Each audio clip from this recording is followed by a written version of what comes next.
조선야사실록 공민왕은 정말 남색을 즐겼나? 공민왕은 원나라의 영향권을 벗어나 자주적인 고려를 만들려는 개혁을 시도했다.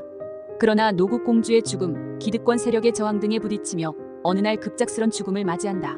조선 중기에 편찬된 여사제강에 따르면 1374년 공민왕 23년에 홍윤과 최만생이 공민왕을 침실해서 시해하였다고 한다. 과거에 공민왕이 자제위를 설치하여 젊은 미모의 남자를 뽑아서 채우고 대원 김경흥으로 하여금 거느리게 하였다. 자제위란 공민왕이 1372년에 왕권 강화와 신변, 호위 및 인재를 양성할 목적으로 설치한 일종의 공민왕 친위 조직이다. 젊은 남자들로 이루어졌고 그중 홍윤한 안권 진홍관 노선 등이 모두 사랑을 받아 항상 좌우에서 모셨다. 왕의 천성이 여색을 좋아하지 않아서 노국공주가 별세한 이후로 여러 왕비를 들였으나 가까이 하지 않았다. 공민왕이 밤낮으로 슬퍼하며 공주를 생각하여 드디어 정신병을 얻게 되었는데 항상 화장을 하여 부인의 모양을 하고 경흥과 홍윤들을 끌어들여서 마음대로 음란한 짓을 하였다. 이 부분이 공민왕이 남색을 즐겼다고 전해지는 내용이다. 왕이 아들이 없음을 걱정하여 홍윤과 한안 등으로 하여금 여러 왕비와 강제로 간통하여 아들 낳기를 달았는데 정비한 씨, 해비 씨, 신비염 씨는 죽기로써 거절하여 따르지 않았다.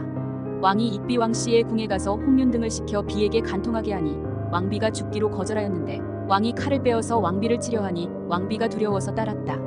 이때부터 홍윤 등이 자주 왕의 분부라 꾸며대며 왕래하였다. 또 아름다운 소년들을 많이 선발하여 항상 왕을 모시게 하며 속구치라 불렀는데 자제위와 더불어 사랑을 받았다.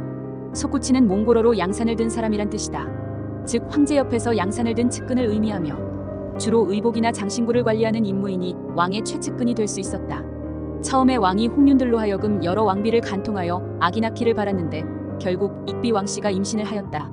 최만생이 공민왕에게 은밀히 익비가 임신한 지 이미 5개월이 되었다고 알렸다. 처음에는 왕이 내가 일찍이 노국공주의 영전을 의탁할 곳이 없어 걱정이 많았는데 이제 근심이 사라졌다며 기뻐했다.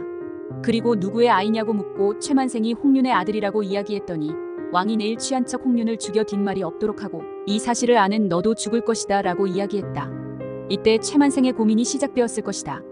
본인이 죽느냐 사느냐의 순간에서 왕이 뭐 대수이겠을까?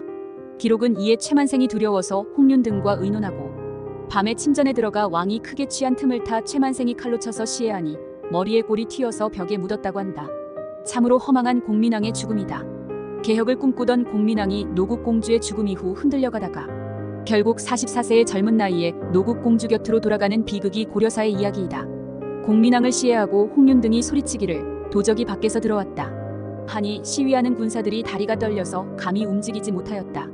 내관 이강딸이 먼저 침전에 들어가서 방에 가득 피가 흐른 것을 보고 거짓으로 말하기를 왕이 불편하다 하면서 문을 잠그고 출입을 금하였다. 날이 밝을 무렵 태후가 와서 숨기고 상사를 발표하지 않고 왕의 명이라 하며 경복흥과 이인임 등을 불러서 은밀히 역적을 잡을 것을 의논하였다. 이인임이 최만생의 옷에 피 흔적이 있음을 보고 순위부에 가두고 국문하여 그 죄상을 캐내고 홍윤 등을 잡아서 문초하니 모두 자백하였다. 백관이 저자에 모여서 만생과 홍윤 등을 수레로 찢어 죽였다. 문제는 누구를 다음 왕으로 해야 할 것인가였다. 왕이 별세한 지 3일 만에 신우가 제신과 추신들과 더불어 왕의 죽음을 발표하였다. 이튿날 태후와 경복흥은 종친을 세우려 하고 이인임은 신우를 세우려 하여 논의를 결정하지 못하였다. 논란 끝에 이인임이 드디어 백관을 거느리고 신우를 세웠다. 우왕을 왕후가 아니고 신우라고 적은 것은 조선은 우왕을 신돈의 아들로 규정했기 때문이다. 조선의 입장에서 서술된 야사를 보면 과거에 공민왕이 항상 후사가 없는 것을 걱정하였다가 신돈의 집에 갔는데 신돈이 자기의 아이를 가리키면서 아뢰기를 전하는 양자를 삼아서 후사를 세우소서 하니 왕이 대답하지 않았지만 마음으로는 이미 허락하였다. 신돈이 몰락해 수원으로 귀양가게 되자 왕이 신하들에게 내가 일찍이 신돈의 집에 가서 그의 여종 바냐를 보아서 아들을 낳았다. 잘 보호하라 하였다.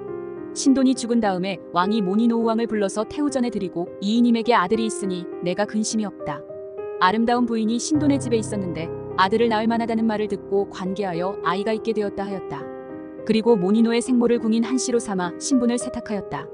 이것이 조선이 우왕을 신돈의 아들로 규정한 내용이다. 이제 문제는 우왕의 생모 바냐였다. 바냐는 밤에 태후궁에 들어가서 내가 사실 주상을 낳았는데 어찌 한씨를 어머니로 하시오 하며 울부짖으니 태후가 바냐를 옥에 가두었다가 사실이 밝혀질까 두려워 결국 이인임 등이 바냐를 임진강에 던졌다고 한다. 만약 바냐가 아이 아버지가 누구임을 밝혔다면 역사가 달라졌을까? 이런 이야기의 상당수는 조선시대 기록에 의한 것이라서 사실 여부에 대해서는 논란이 많다. 그래서 역사는 승자의 기록이라는 오명이 씌워지기도 하는 것이다.